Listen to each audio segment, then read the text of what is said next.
Actualité. Revenons maintenant sur le déraillement de ce train en plein quartier résidentiel à Repentigny. Nicolas Dufour est le maire. Bonjour, M. Dufour. Bonjour. Bon, quels sont les derniers développements là, sur le terrain ce matin? Ben, pour le moment, le CN est déjà sur place là, depuis hier là, pour faire l'évaluation et commencer à faire le dégagement des wagons, là, des rails du train. Donc, il y a déjà des opérations dans ce sens-là.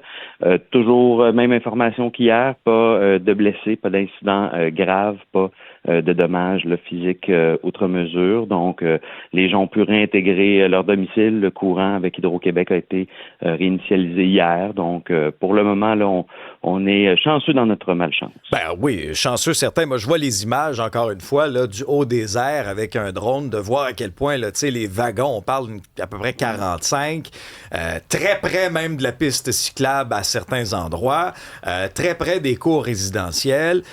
Il y a des wagons 6, semble-t-il, qui avaient des matières dangereuses, mais eux sont restés sur les rails. Est-ce que dans votre esprit, on doit se questionner, là? Puis, tu sais, ça survient, là, à peu près 13 ans, jour pour jour, après Mégantic. Est-ce que dans votre esprit, M. Dufour, on doit se questionner sur le passage de ces trains-là près des quartiers résidentiels? Ben, en tout cas, des matières qui s'y trouvent. Tu sais, je vous ferai pas de cachette. Le secteur est urbanisé là, depuis des décennies. Alors, on a toujours très bien cohabité avec le train à Repentigny et on n'a jamais eu autre mesure là, de problématique. Une fois de mémoire d'homme en 83, là, il y avait eu un déraillement un peu plus loin. On n'était pas dans le secteur qui était urbanisé à l'époque parce que c'est une ligne droite et c'est pas nécessairement un secteur qui est propice à des déraillements.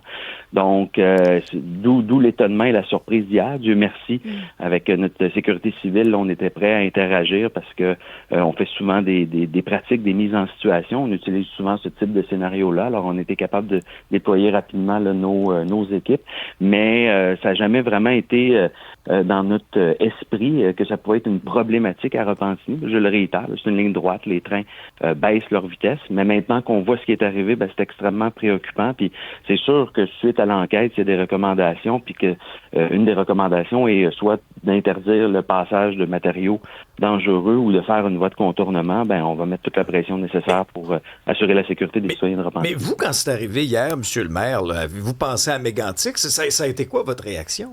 Ça a été ma première pensée. Premièrement, de s'assurer que les citoyens sont en sécurité, qu'on n'a pas de blessés ni de morts. Ça a été ma première préoccupation, s'assurer que nos équipes sont déployées rapidement pour gérer l'endroit. Mais c'est sûr que j'ai rapidement pensé à Mégantic. Puis je remercie la mairesse de Mégantic qui a pris la peine hier là, de m'écrire là, pour m'offrir là, ses pensées. Puis on est à 13 ans, là, jour pour jour, quasiment, là, de ce terrible incident. Alors, c'est sûr que ça nous tourne en tête. Comment vont les citoyens aujourd'hui? Parce qu'il y en a plusieurs qui étaient marqués hier, qui étaient secoués. Comment ça va ce matin, quelques heures plus tard? Soulagé, bien honnêtement. La majorité des citoyens que j'ai rencontrés hier sur les lieux là, étaient au moins soulagés de voir qu'il n'y a pas eu d'incident, qu'il n'y avait pas de matière dangereuse, que les autorités ont rapidement déployé les efforts nécessaires là, pour assurer leur sécurité. Mais de l'inquiétude, hein, c'est sûr que quand on vit proche d'une traque de chemin de fer puis on voit un déraillement de cette nature-là, on se dit qu'est-ce qui aurait pu arriver s'il y avait eu de la matière dangereuse ou quoi que ce soit. Alors, une inquiétude, mais un mélange entre l'inquiétude et le soulagement. Nicolas Dufour, maire de Repentigny. Merci d'avoir été avec nous. Merci, c'est gentil, au revoir. Au revoir. Alexandre Moranville-Ouellette aux nouvelles. Il y a 4 ados qui ont été arrêtés pour une tentative de vol avec un VUS. Ça s'est produit là, dans les dernières heures et c'est une bijouterie qui a été ciblée. Oui, sur la rue Fleury, dans le quartier Huntsic, c'est assez spécial. Là. Un peu après là, 1h45 du matin, le SPVM se fait appeler alors qu'il y a un VUS qui, bang, s'est encastré de plein fouet dans la vitrine d'une bijouterie. Puis c'est pas un accident, c'est pas un hasard. On a défoncé la vitrine à coups là, de véhicules béliers, littéralement, pour essayer de prendre des bijoux. Le problème, c'est que ça n'a pas fonctionné. Pantoute que là, les jeunes sont embarqués rapidement là, dans un autre véhicule qui a pris la fuite. Les policiers l'ont pourchassé, ont fini par attraper les coupables. Et là, ces 4 suspects, écoute ça, 18 ans pour un, 17, 16, 13 ans. 13 ans. 13 ans. Les jeunes qui se trouvent à l'intérieur de ce véhicule-là, qui ont planifié ou peut-être qu'ils le faisaient pour le compte de quelqu'un d'autre, mais le vol d'une bijouterie comme ça. J'ai hâte de voir un peu les développements de cette histoire-là, mais tu sais, dans la longue liste là, des crimes commis par des ados, des jeunes, Hey, 13 ans, tu fais le vol d'une bijouterie comme dans un film. Tu sais, quand on vous dit là, qu'il y a un resserrement qui doit être fait, notamment au niveau des peines, pour dissuader les adultes, les membres de gang qui vont aller sous-traiter certains crimes à des plus jeunes, ça en est un exemple. 13 ans, c'est complètement aberrant. Bon, autre histoire qui touche cette fois le trafic d'armes à feu, c'est un homme qui a été épinglé alors qu'il, justement, là, montrait un petit peu comment faire à un jeune. Oui, exactement. Un autre exemple, là, c'est un homme de la Montérégie, lui, Marc Lefrançois, qui a plaidé coupable à des accusations de trafic et possession d'armes à feu, non-respect d'une ordonnance également, là, tout ça pour une sentence donc de 51 mois. Ça remonte à février 2025. À ce moment-là, le SPVM part une enquête parce qu'il y a des informations obtenues d'une source. Il y a un agent d'infiltration, lui, qui commence à discuter avec l'accusé en question parce que, ils sont sur une plateforme, après ça, là, cryptée, sur lesquelles le Telegram ou autre, on l'utilise souvent là, pour faire des affaires interlopes. Et là, dit oui, je vais t'acheter 2 armes à feu pour 8 000 $. Et là, propose de se rencontrer au moment où ils établissent un point de rencontre dans l'arrondissement de Préafond, Roxborough.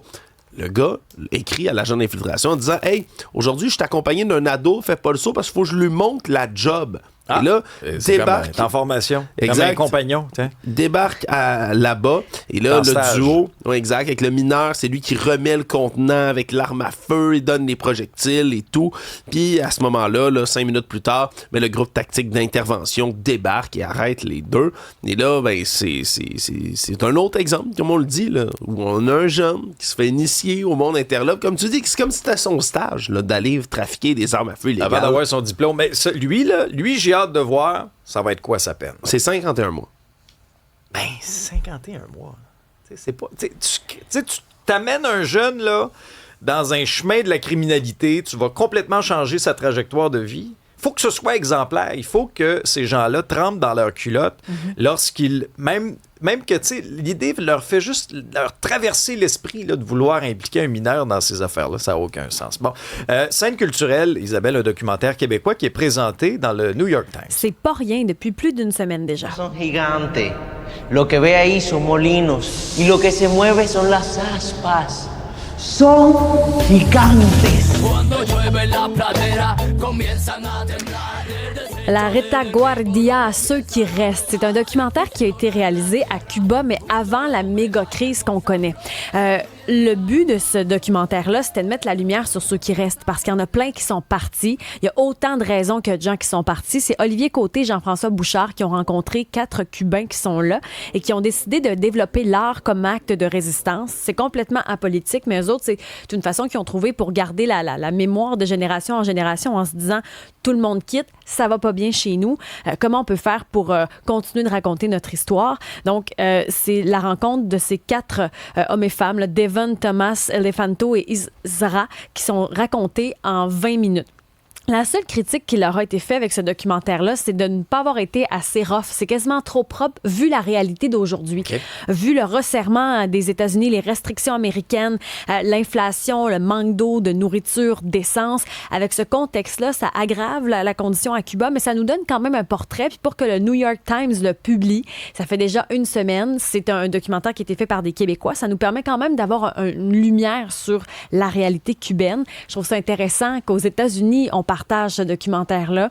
J'ai hâte de voir la réaction des Américains parce que chez nous, ça a été partagé un peu partout dans les différents festivals qui présentent des courts-métrages ou des documentaires un peu plus nichés comme celui-là.